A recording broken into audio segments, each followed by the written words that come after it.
Let's honor those who sacrificed on this day and wonder why are there any teams not scheduled to play today?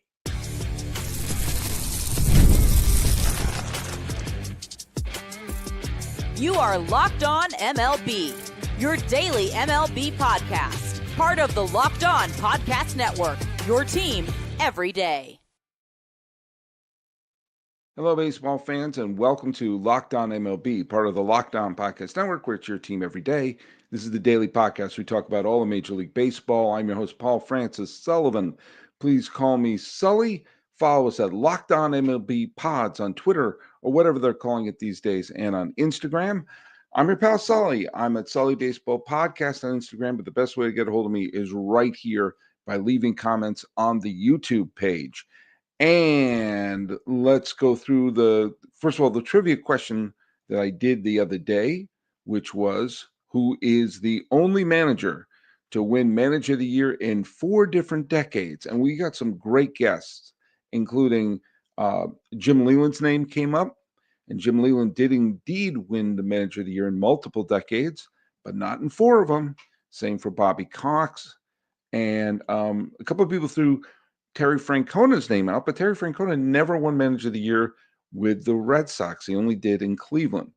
Metropoli Jonathan's got it right. Buck Showalter won Manager of the Year, not in every decade, but in 4 decades. In the 90s with the Yankees, in the 2000s with the Texas Rangers, in the 2010s with the Baltimore Orioles, and in the 2020s with the New York Mets. And more than one person has suggested that maybe the Orioles should bring back Buck. Hey, I think everywhere Buck goes, they do better. Okay? And they've never won a World Series, but he has left the foundation for teams that go on. He basically grew the garden that became the great Yankee dynasty of the late 1990s. Joe Torre got all the credit for it, and Joe Torre did a lot of great things. I'm not saying he deserved, that he just ran in front of a parade with a flag, but the foundation of that team was built by Buck Showalter and by Stick Michael. He created the foundation of the 2001 World Series champion Arizona Diamondbacks. He set the foundation for the team that got to within one Nelson Cruz leap for winning World Series championship for the Texas Rangers.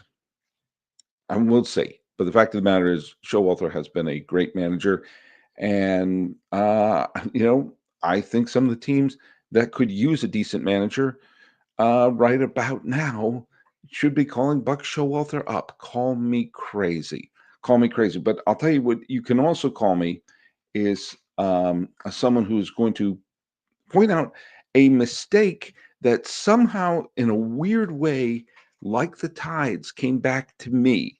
And I'll tell you what happened. The other day, I was honoring Marshall Edwards, and I told the story about when I bumped into him in a line at the bank. And I pointed out that 2 players who were unlikely playoff heroes for the Milwaukee Brewers passed away this week, Mark Bruard and Marshall Edwards. And someone pointed out to me that I was wrong about Mark Bruhard dying. And the reason, and this is why you have to check your sources, folks. I have a buddy named Daryl who I worked with at a tech company. I won't say the tech company, but their initials are HP. And he was from Oshkosh, Wisconsin, or it's where he grew up, was Oshkosh, Wisconsin. And he was a very big Milwaukee Brewers fan. And I that's basically what we talked about when we worked together at that anonymous tech company. And I mean, we don't talk. He's not my bosom buddy, but we still exchange messages, especially in baseball season, especially when the Brewers are going well. And I sent him a thing when I heard about Marshall Edwards, because he's roughly my age. He's in my ballpark of my age. I said, tough news about Marshall Edwards dying. And he said, yeah, same week that Mark Bruhard died. And I thought, oh, wow. Well, he's a big Brewer fan. He must know. And I recorded the show. I said that out loud. I got corrected. And I looked back and I said, oh, yeah, he didn't die. And I wrote to him. I said, Darryl, what the heck are you talking about? What are you talking about him dying? And he said, oh, I saw somewhere that he died. Do you know what he saw? He saw a post on Instagram of Mark Bruhardt's picture. And because he doesn't come up in the news often, he assumed the person who posted the picture was announcing that he died. The person who posted the picture saying, happy birthday. It was his birthday. And this person on Instagram likes to post pictures of people, baseball players, on their birthday. Do you know who that person was who posted the picture of Mark Bruhart on his birthday? Me! On Sully Baseball Podcast. And my friend saw it, assumed Mark Bruhart died, told me that Mark Bruhart died because he got his information from me. Somehow the world fell into itself, but Bruhart, I wish the Bruhart family nothing but positive thoughts. Um, so let's just quickly say who won baseball yesterday. Man, Tarek Skubal pitched a phenomenal game. Fewer than 100 pitches, a complete game, 2 hit shutout. That's how you do it. Tigers are really great. We're going to be doing a whole episode on the Tigers and what they mean later on this week. Seiya Suzuki was terrific in the 11-8 Cubs win over the Reds. Robbie Ray just keeps winning. He pitched 6 innings, another win for the San Francisco Giants. And Ryan O'Hearn went 3 for 3 in a rare win for the Baltimore Orioles. So they won 5-1 over Boston. Half wobs went to Trey Turner, who played well, but the Phillies lost to Sacramento. Their winning streak is over. Spencer Schwellenbach, he struck out 11 batters in 7 innings, but the Braves fell to San Diego. Jaron Duran had a great game for Boston. He got 4 hits, but they lost, and Bailey Ober pitched in the 7th. In the Twins loss to the Royals. Now, I am not a fan.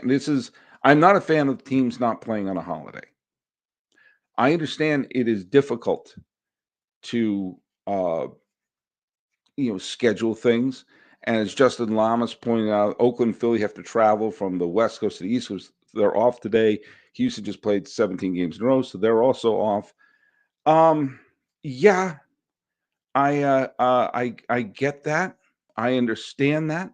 But do you know what?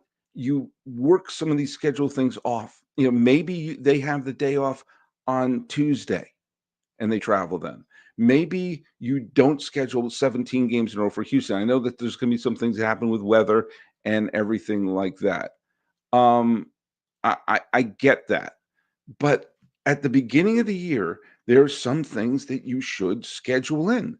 When it's a holiday and people have the day off, schools have the day off, banks have the day off, government jobs have the day off. A lot of people have Memorial Day off. And this is the kind of the beginning of the summer. And let's go to a ball game, or let's watch a ball game, or let's have a cookout, or let's go when my car turn on the game. This is a day where I think there should be a doubleheader. But there's some things there you should have on Memorial Day, 4th of July, and Labor Day. Those 3 days, you should make sure that every team is playing. Now, if that means you got to schedule a day off on Tuesday, fine. But we do make sure some things happen. Like we make sure the Red Sox are always playing at home on Patriots Day to play at 11 o'clock in the morning, 8 o'clock in the morning here in Los Angeles. So we can make and there should be always a team playing in New York on September 11th. We see that the Blue Jays are playing on Canada Day. When you're making the schedule, make that part of the factoring in there. It is a day where psychologically summer begins today. I know not in terms of the position of the sun and the earth and its orbit, but it's not good. And Justin Lama says there are 12 games on Memorial, 13 on Labor Day. That's not enough. I won 15 games. Every team should be playing. I'm sorry. Figure that out when you create the schedule. I know creating a schedule is hard. I know it is. But factor that in. If you're trying to grow the game, I don't know, maybe have a game on when there is a day off for a lot of people. Call me crazy. That seems to be a smart thing to do. I'll tell you another thing I should do. I should play this ad. Hey, we're going to hear from our good friends over at Supply House. Get the supplies you need from the site that's made for skilled trades. Supply House, whether you're in plumbing, HVAC, or electrical work, Supply House is a reliable way to order products online. Their easy to use website is packed with helpful resources and the latest product info to help you get the job done right. Plus, with a complete inventory of over 200,000 parts from over 400 top brands, you'll find exactly what you need delivered fast from coast to coast. You need help with an order? Supply House offers expert support and industry leading service, so you'll always talk to a real person. And for trade pros looking for an extra edge, their free Trademaster program offers exclusive perks like a dedicated phone line, free shipping, and discounts on every order. Thousands of skilled professionals are already taking advantage, and now it's your turn. Join the Trademaster program at supplyhouse.com/TM and start ordering plumbing, HVAC, and electrical services with just a few clicks. Plus, use promo code SH5 for 5% off your first order. That's supplyhouse.com. Supplyhouse.com.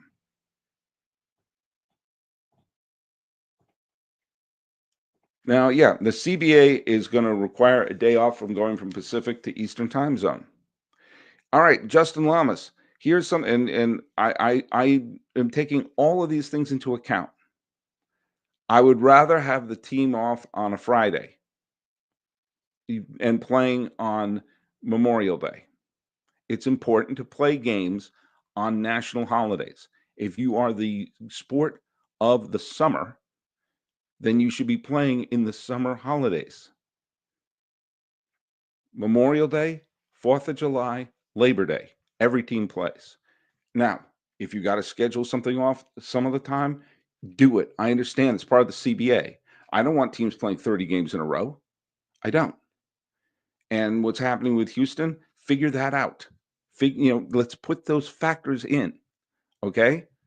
But if you're a Philadelphia fan and you want to you're having a barbecue, you have a cookout, you're going to the lake, you do whatever you're doing, you're hanging out in New Hope, going antiquing, and you want to go listen to the Phillies game, you should be able to do that because it's your freaking day off. Let's not Apple TV freaking Memorial Day. By the way, no games on Apple TV on Memorial Day. That's absolutely wrong. I We're going to be talking this week and the next couple of weeks over things that I think the commissioner should be focused on.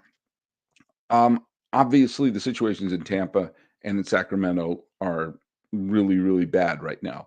I am starting to have a little faith, or at least a little trust, that the Trop may be in a temporary situation to play baseball again next year, although no one really knows the condition of the field because there's no drainage in there because of the freaking dome. And putting a Band-Aid on the dome may be better than playing in a minor league ballpark. I mean, the situation of the Trop should have been taken care of a decade ago, but here we are. But them playing in a stitched together, held together by wire and Band-Aids Tropicana field is a slightly better option than playing in a minor league ballpark.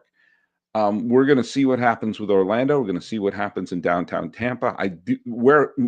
If you ask me, and no one is, I would like to see the Rays play in downtown Tampa. That's where I think they belong. But if they wind up in Orlando, then they do. I don't want them to move. I don't want any team to move. That's the fact of the matter.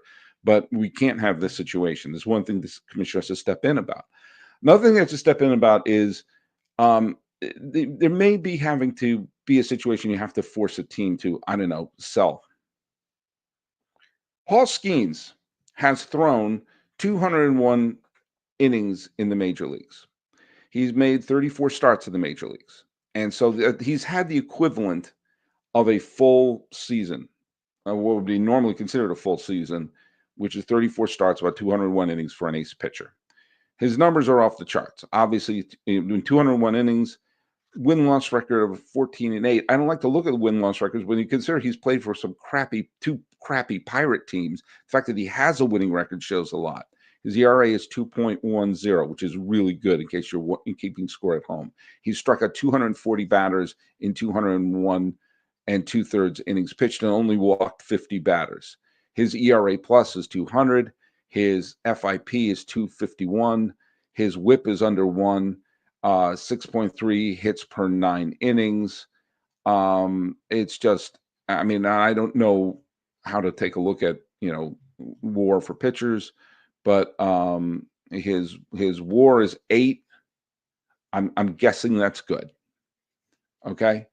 Um, and he is 20. He's born in Fullerton.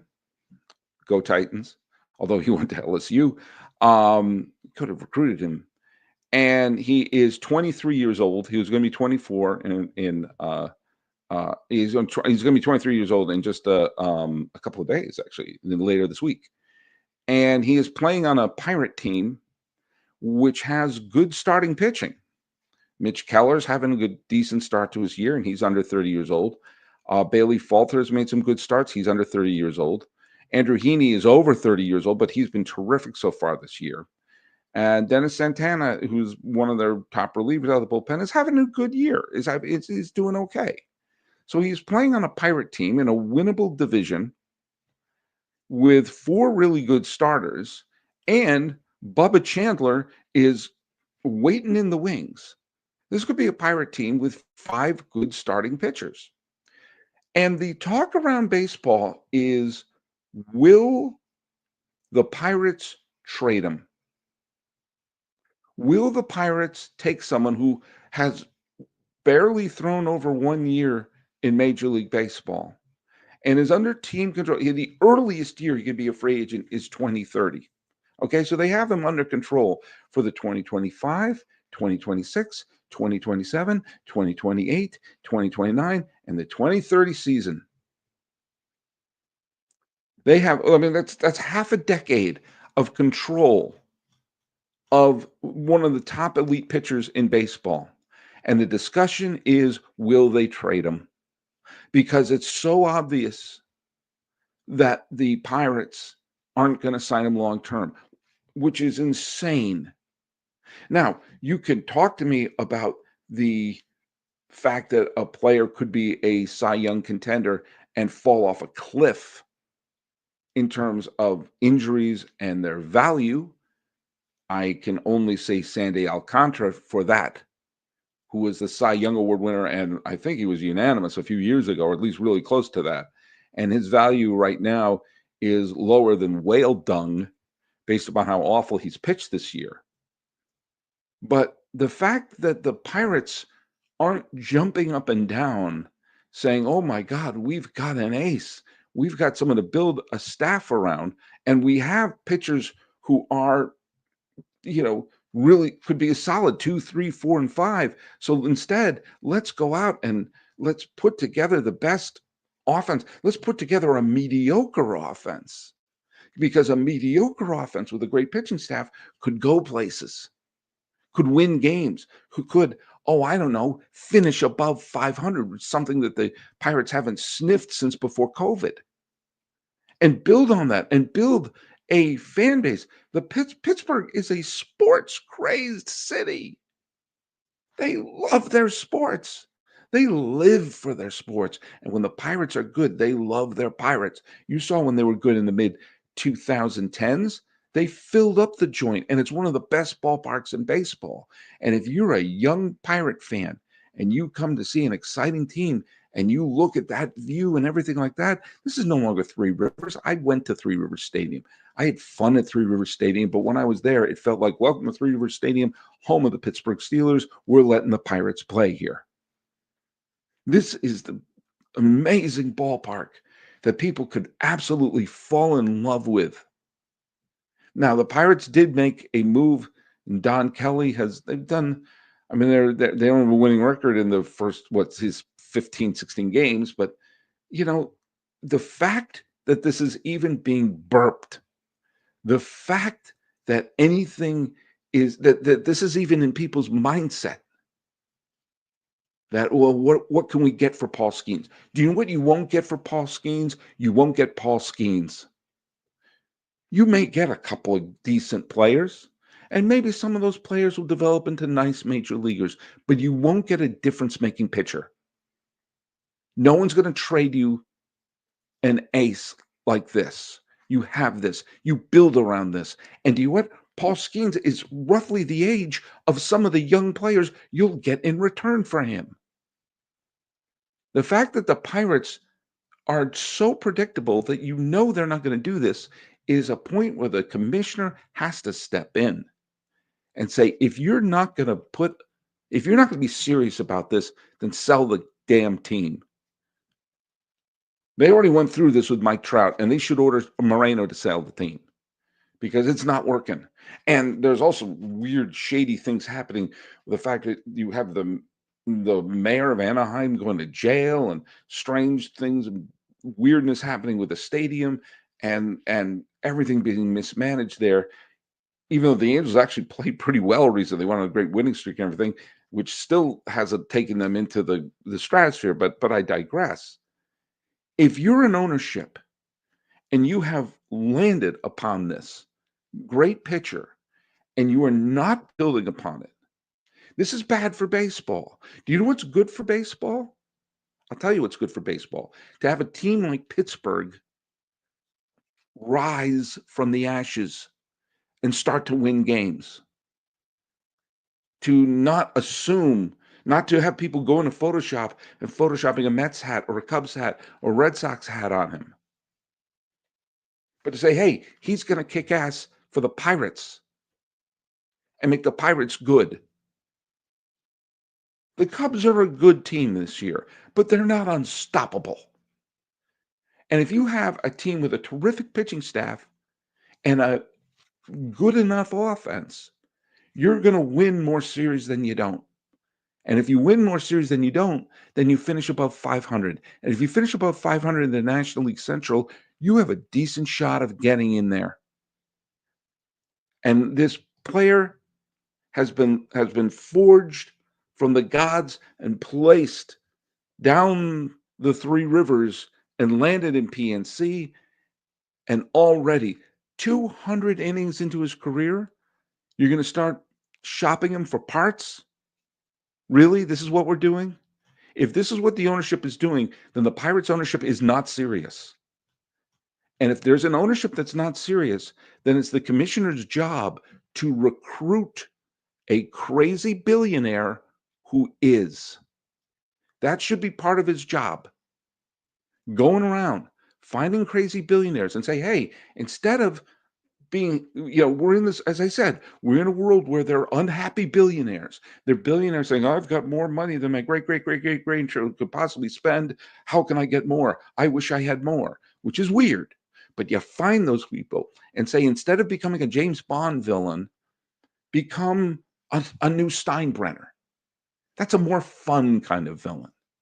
I actually never thought Steinbrenner is a villain, but I digress. And you get to have all that power without antitrust laws even being a factor.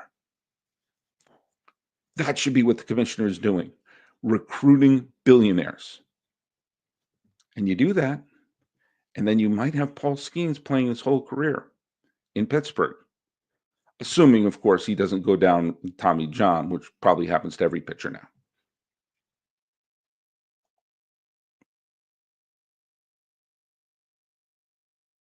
A little bit of interesting news.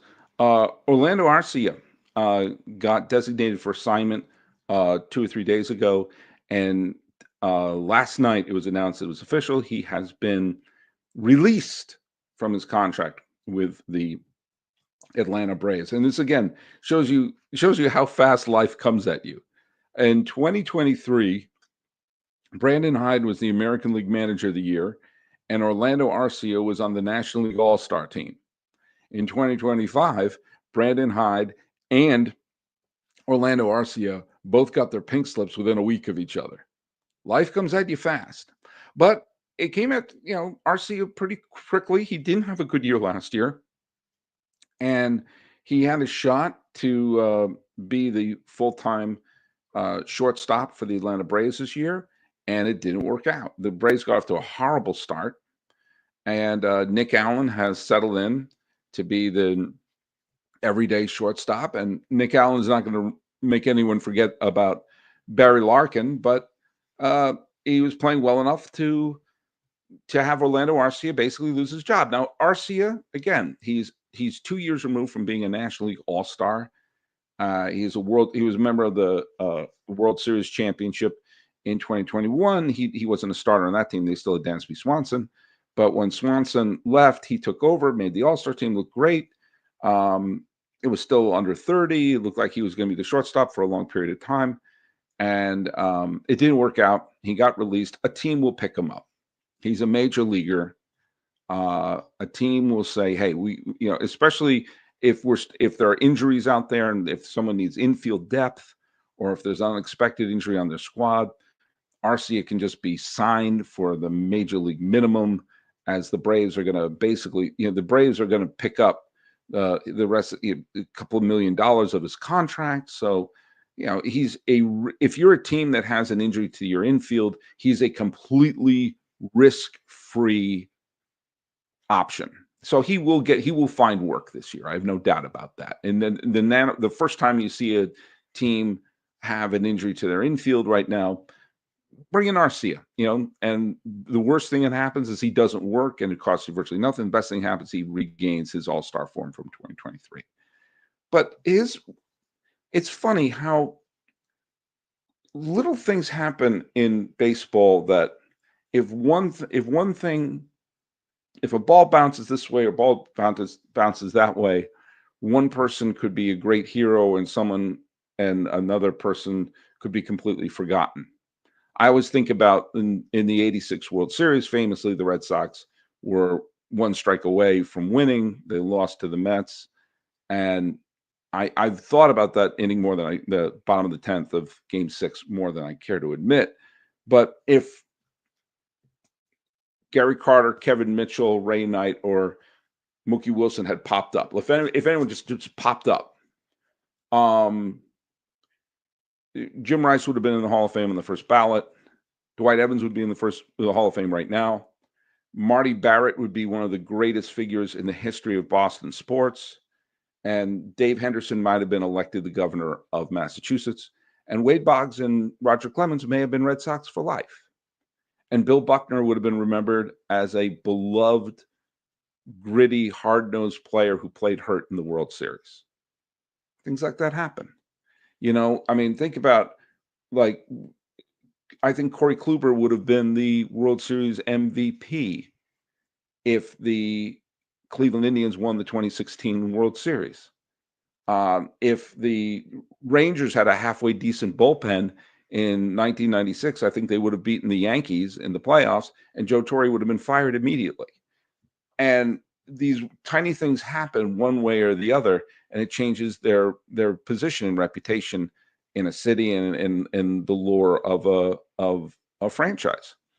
Orlando Arcia was a member of the Milwaukee Brewers before he came to the Atlanta Braves in 2021, when the Braves there were a lot of people won rings with the Braves in 2021 who didn't start the season with the team, like Jorge Soler and Rosario.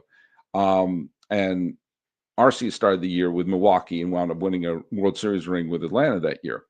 But in 2018, the Milwaukee Brewers lost the NLCS to the Los Angeles Dodgers.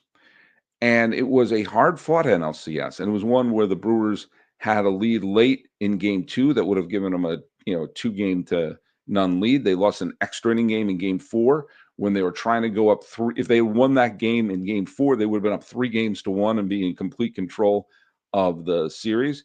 And in Game 7 of the NLCS, they won Game 6, and in Game 7 of the NLCS, they had a lead. They took a lead out of the gate, and that with a Christian Yelich home run. Now, the Dodgers wound up taking the lead. Cody Bellinger homered, and then later, what was a close game was blown open with the Yasiel Puig 3-run home run, and Clayton Kershaw clinched it. Why am I bringing up Orlando Arcia for that? Because they had a lead in Game 7. If they held on to that lead, chances are Orlando Arcia would have been the NLCS MVP. Now, you could have made the case Wade Miley had a good series. A couple other players had a good series, but Orlando Arcia hit 2 home runs. He batted .360. His OPS was .985 for the 7-game series and was a big part in a bunch of big rallies there, scoring 5 runs in that series. Chances are Orlando Arcia would have been the NLCS MVP for Milwaukee if they had held on to that lead in Game 7. And that would have been only the second World Series appearance for the Brewers. He would have been a massive hero in Milwaukee as one of the players who led them to the World Series. Instead, that Brewers team, which I'm sure is still loved and respected by many Brewers fans, is probably going to fade into history. They won 96 games that year. They were a really good team that year. Yelich was tremendous that year. But I'm guessing most people aren't going to remember them. And most people aren't going to remember Orlando Arcia's year, which he was adequate during the regular season, but would have been one of those stories of this player who was only okay during the regular season, turned into a massive hero in the postseason. And it was no fault of his own. They had the lead in Game 7. If they held on to it, he would have been a legend in Milwaukee. Instead, he's someone who's looking for a job now, who did get a World Series ring for his troubles in 2021, but had a chance to be beloved in Milwaukee for all time. And he did everything he had to do. Other people didn't come through. And because of that, he doesn't get to be a legend. Is it fair? Of course not. Who said anything about baseball being fair? But he was part of that 2021 World Series, which is going to bring us to the trivia question. What pitcher threw the most innings for the 2021 World Series champion Braves? The most regular season innings. What pitcher threw the most innings for that 2021 Braves team? Put the answer right down here. And we got a lot of teams playing today. Not all of them, but we got a lot of them. So follow us at Locked On MLB Pods on Twitter or whatever they're calling it these days, and on Instagram. Follow me. I'm your pal Sully at Sully Baseball Podcast on Instagram. Follow us and subscribe here on YouTube. Thanks so much for making Locked On MLB your first listen. If you're a second listen, just stay right here. And you can check out the new Locked On MLB Game Night. Every game, every night, all season long. Get local analysis on a national scale. Find MLB Game Night right here on the Locked On MLB channel on YouTube or wherever you listen to podcasts. Talking about Mark Bruhard, who is thankfully still alive, wondering, why can't we adjust the schedules so every team can play today? Wondering, can we find some crazy billionaires who would want Paul Skenes to stick around? And saluting Orlando Arcia, who was almost an immortal in Milwaukee. Aren't we all? This has been Locked On MLB. Salute those on this Memorial Day. And I'm your host, Paul Francis Sullivan. Please call me Sully.